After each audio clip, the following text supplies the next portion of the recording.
Padan muka Tun M, kata pemimpin DAP. Tun M pertahan mukris, jabar PAS isu bala. Pakatan Harapan dapat 129 sokongan, bentuk kerajaan baru.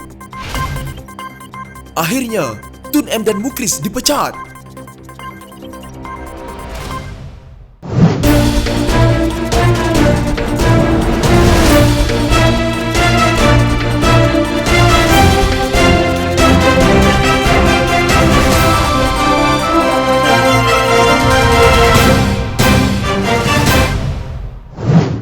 Pemimpin tertinggi pusat DAP, CEC, Roni Liu terus menyalahkan Tun Dr. Mahathir Mohamad yang didakwa menjadi punca kejatuhan kerajaan Pakatan Harapan. Beliau yang juga ahli Dewan Undangan Negeri Sungai Pelek berkata, jika Dr. Mahathir menyerahkan kuasa kepada Datuk Seri Anwar Ibrahim seperti janji yang dibuatnya, tidak timbul masalah. Katanya jika Dr. Mahathir tidak meletakkan jawatan dan menerima nasihat yang di-Pertuan Agong, tidak ada masalah. Jika Tun tidak melucutkan seluruh kabinet, tiada masalah. Jika Tun M tidak mencadang untuk menubuhkan sebuah kerajaan unity atau perpaduan tanpa Pakatan Harapan dan mana-mana parti politik, tiada masalah. Akhirnya, kerajaan Pakatan Harapan tumbang kerana rampasan kuasa oleh orang parti Tun M sendiri, termasuk anak angkatnya AA dan timbalannya MOO, katanya menerusi hantaran di Facebooknya. AA dan MOO dipercayai adalah Datuk Seri Muhammad Azmin Ali dan Tan Sri Muhyiddin Yassin. Tidak cukup dengan itu, Roni berkata, semua katak-katak yang melompat parti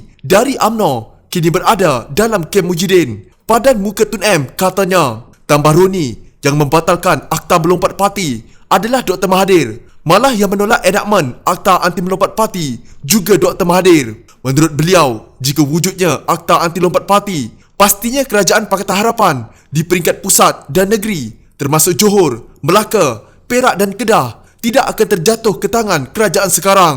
Tun M lah yang menyebabkan kejatuhan kerajaan Pakatan Harapan dan beliau belum lagi mengaku kesilapannya dan belum meminta maaf kepada rakyat, ujarnya.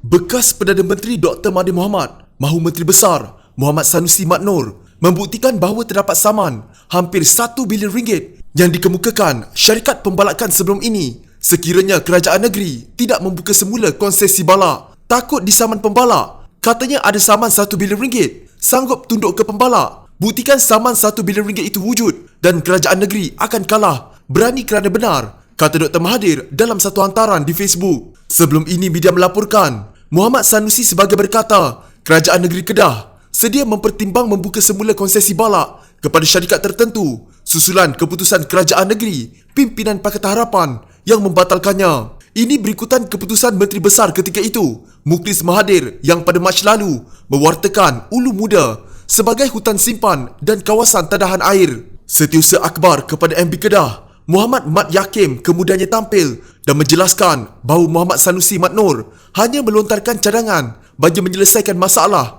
peninggalan pentadbiran Pakatan Harapan. Katanya kenyataan itu bukanlah satu cadangan untuk kerajaan negeri membuka kawasan baru pembalakan. Beliau mendakwa masalah berbangkit setelah kelulusan konsesi pembalakan yang diberikan kemudian dibatalkan oleh kerajaan negeri sebelum ini, sedangkan syarikat-syarikat berkenaan telah membayar premium. Berikutan itu implikasi yang terpaksa dihadapi oleh kerajaan negeri sama ada berhadapan dengan tindakan mahkamah, membayar ganti rugi ataupun menimbang langkah menggantikan kawasan lain kepada syarikat-syarikat konsesi berkenaan, katanya. Menjelaskan lanjut, Muhammad berkata, tidak timbul soal memberikan kawasan ganti pembalakan jika Kedah bersedia untuk membayar tuntutan ganti rugi yang dianggarkan mencecah nilai 1 bilion ringgit. Dr. Mahathir dalam hantarannya di Facebook juga menulis, dahulu konsesi balak diberhentikan untuk menyelamatkan kawasan tadahan air untuk membantu 4 juta penduduk. Tetapi katanya, kini konsesi balak mahu dibuka semula. Dahulu konsesi balak diberhentikan untuk memberi bekalan air kepada sawah di Kedah dan Perlis, pengeluar 50% sumber beras negara. Kini si pembalak diagungkan dan kepentingan rakyat dan petani digadaikan, katanya. Kerajaan Perikatan Nasional pimpinan Muhammad Sanusi mengambil alih kepimpinan negeri pada 17 Mei lalu setelah 23 adun menandatangani pernyataan berkanun untuk mengatakan bahawa mereka telah kehilangan kepercayaan ke atas Menteri Besar Pakatan Harapan Mukhlis Mahathir. Ini susulan beberapa adun PKR dan Bersatu yang berpaling tadah hingga menyaksikan kerajaan Pakatan Harapan tumbang di Kedah. Menurut Mahathir, sejarah baru tercipta dengan khazanah Kedah dijarah demi pelaburan strategik si Pempalak. Jangan jual rakyat, jangan jual hutan, jangan jual khazanah Kedah demi kawan kamu si Pembalak. Moga Allah SWT terus melindungi Kedah dari tangan-tangan pemimpin yang tidak amanah, katanya mengakhiri hantaran itu. Saya pun tak tahu di mana datang angka 129 itu.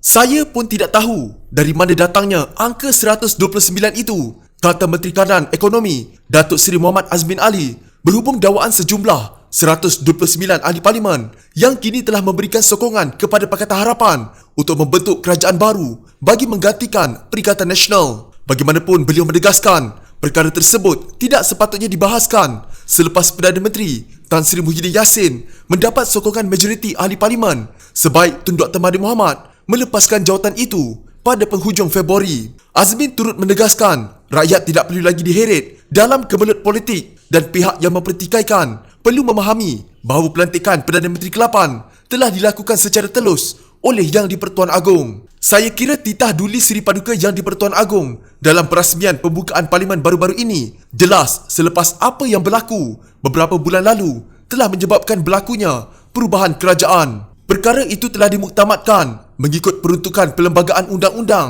dan sekarang adalah masa untuk tumpukan khidmat kepada rakyat dalam negara dan di peringkat negeri, katanya pada sidang akhbar di Wisma Darul Aman selepas mengadakan kunjungan hormat bertemu Menteri Besar Kedah Muhammad Sanusi Mat Noor. Muhammad Azmin yang juga bekas timbalan Presiden Parti Keadilan Rakyat atau PKR berkata demikian selepas diminta mengulas dakwaan blogger Pakatan Harapan Shahbuddin Hussein melalui Facebooknya mendakwa Dr. Mahathir dan Presiden PKR Datuk Seri Anwar Ibrahim mempunyai sokongan mencukupi untuk membentuk kerajaan bagi menggantikan Perikatan Nasional. Jelas Shahbuddin, Pakatan Harapan kini mempunyai 129 ahli parlimen dan mereka akan memohon untuk menghadap Yang di-Pertuan Agong dalam masa terdekat bagi mempersembahkan jumlah sokongan dan Anwar kekal sebagai bakal Perdana Menteri. Dalam masa sama, Muhammad Azmin turut meminta mana-mana pihak tidak menyalahkan Perikatan Nasional secara berterusan sedangkan ia berpunca daripada tindakan Dr. Mahathir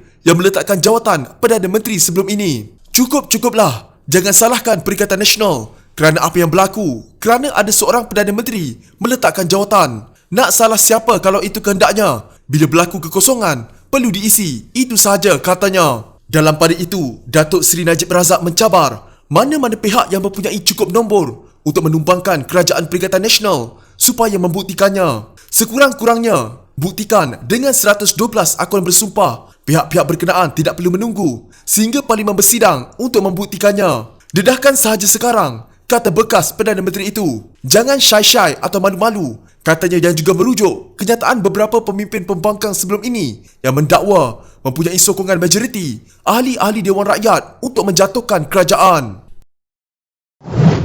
Pengerusi Bersatu Yang dipertikaikan Dr. Mahathir Mohamad, timbalan Presidennya Mukhlis Mahathir dan 3 yang lain dipecat daripada parti itu. Berdasarkan surat yang dilihat dari sekini, kelima-lima mereka dipecat atas alasan duduk di bangku pembangkang semasa persidangan Dewan Rakyat pada 18 Mei lalu. Surat berkenaan ditandatangani oleh Setiausaha Kerja Bersatu Muhammad Suhaimi Yahya. 3 pemimpin lain yang saluan dengan Mahathir iaitu Ketua Pemuda Bersatu Syed Saddiq Syed Abdul Rahman serta anggota Majlis Tertinggi Bersatu Mazli Malik dan Amiruddin Hamzah turut dipecat. Mahathir merupakan pengerusi Bersatu manakala Mukhlis merupakan timbalan Presiden parti itu. Menurut surat berkenaan, keputusan untuk memecat mereka dibuat berdasarkan artikel 10.2.2 dan 10.2.3 Perlembagaan Bersatu yang menyatakan status individu sebagai anggota yang diberhentikan serta-merta sekiranya didapati menyatakan hasrat mereka untuk meninggalkan parti atau secara rasmi bergabung dengan parti politik lain.